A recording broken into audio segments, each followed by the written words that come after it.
நெஞ்சு வலி ஏற்பட்டு திடீரென இறந்து போன கர்ப்பிணி பெண். இயற்கை மரணம் என கூறி மாப்பிள்ளை வீட்டார் நாடகம் ஆடுவதாக பெண்ணின் உறவினர்கள் சந்தேகம். எங்க பொண்ணு ஆவுல மர்மம் இருக்குது. எங்க பொண்ணுக்கு என்னன்னு நீங்க பண்ணணும், போஸ்ட்மார்ட்டம் பண்ணி போலீஸ்ல சொல்லி எங்க பிள்ளைக்கு நீங்க தீர்வு சொல்லணும்.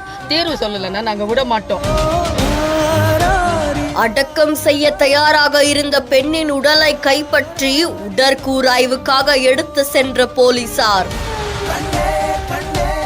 திருச்சி புதுக்கோட்டை மாவட்ட எல்லையில இருக்கக்கூடிய லட்சுமணன்பட்டியை சேர்ந்த ஆரோக்கியதாஸ் அப்படின்றவருக்கும் தஞ்சை மாவட்டம் திருக்காட்டுப்பள்ளி அடுத்த அருள் ஹேமா அப்படின்றவங்களுக்கும் கடந்த 2017ஆம் ஆண்டு திருமணம் நடந்ததாமா. இந்த தம்பதிக்கு 2 மகள்கள் இருக்காங்க அப்படின்னு கூறப்படுது. இதுல அருள் ஹேமா இப்போ 3 மாத கர்ப்பிணியாவும் இருந்தாங்களாமா. இந்த நிலையில ஹேமாவை ஆரோக்கியதாஸ் குடும்பத்தினர் அடிக்கடி கொடுமைப்படுத்திட்டு வந்ததாகவும் குடும்ப தகராறு ஏற்பட்டு வந்ததாகவும் சொல்லப்படுது. இந்த நிலையில தான் திடீர்னு அருள் ஹேமா நெஞ்சுவலி ஏற்பட்டு இறந்து விட்டதா லட்சுமணன்பட்டியை சேர்ந்த உறவினர் ஒருத்தர் பெண்ணுடைய வீட்டுக்கு தகவல் தெரிவிச்சிருக்காங்க.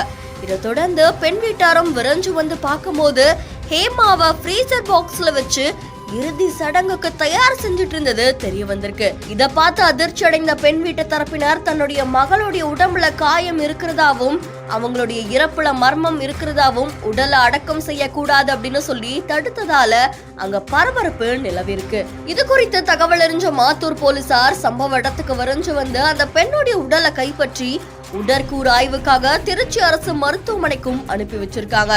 மேலும் சம்பவம் தொடர்பா வழக்கு பதிவு செஞ்சு விசாரணையும் மேற்கொண்டு வராங்க. இந்த நிலையில தன்னுடைய மகளுடைய இறப்புல உரிய விசாரணை நடத்தி இறப்புக்கு காரணமான பெண்ணுடைய கணவர் மாமனார் மாமியாரை கைது செய்யணும் அப்படின்னு சொல்லி பெண்ணின் உறவினர்கள் கோரிக்கை வச்சதாகவும் கூறப்படுது.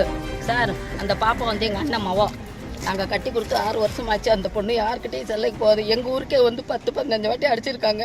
எங்கள் பொண்ணு சாவில் மர்மம் இருக்குது. எங்களுக்கு நல்லது சேர்த்து இங்கே இருக்கிற பிள்ளைங்களுக்கு எந்த பிள்ளைங்களுக்கு அந்த பிரச்சனை வரவே கூடாது. அவனை நீங்கள் விட்டுட்டு தேடக்கூடாது சார். எங்கள் பொண்ணுக்கு என்னன்னு நீங்கள் பண்ணணும், போஸ்ட்மார்ட்டம் பண்ணி போலீஸில் சொல்லி எங்கள் பிள்ளைக்கு நீங்கள் தீர்வு சொல்லணும். தீர்வு சொல்லலைன்னா நாங்கள் விட மாட்டோம். நாங்கள் அந்த பொண்ணை தூக்க விட மாட்டோம். நாங்கள் பிரச்சனை கிடையாது. இங்கே காயம் இருக்குது. அந்த பையன் நாங்கள் போய் கூப்பிடுறோம். கட்டில் கால் மேலே கால் போட்டு படுத்துருக்கான். உங்கள் பொண்ணு மேலே தப்பு. உங்கள் பொண்ணுக்கு நான் என்ன மாமன் நான் பிடிச்சி அடிச்சிருக்காரு. மாமனா கொடுமை, மாமியா கொடுமை. உங்களை தான் நாங்கள் நம்பியிருக்கோம், மீடியாவை தான் நம்பியிருக்கோம். போலீஸ் சொல்லி எங்களுக்கு ஒரு தீர்வு நீங்கள் சொல்லணும் சார். வணக்கம் சார். உங்கள் பேருமா? செல்வராணி சார். என் மாவளை கட்டி கொடுத்து 6 வருஷம் ஆகுது. என் பிள்ளைய கட்டி கொடுத்ததுலேருந்து இந்த பையனோட சந்தோஷமாக வரல. மாமியா மாமனார் கொடுமை.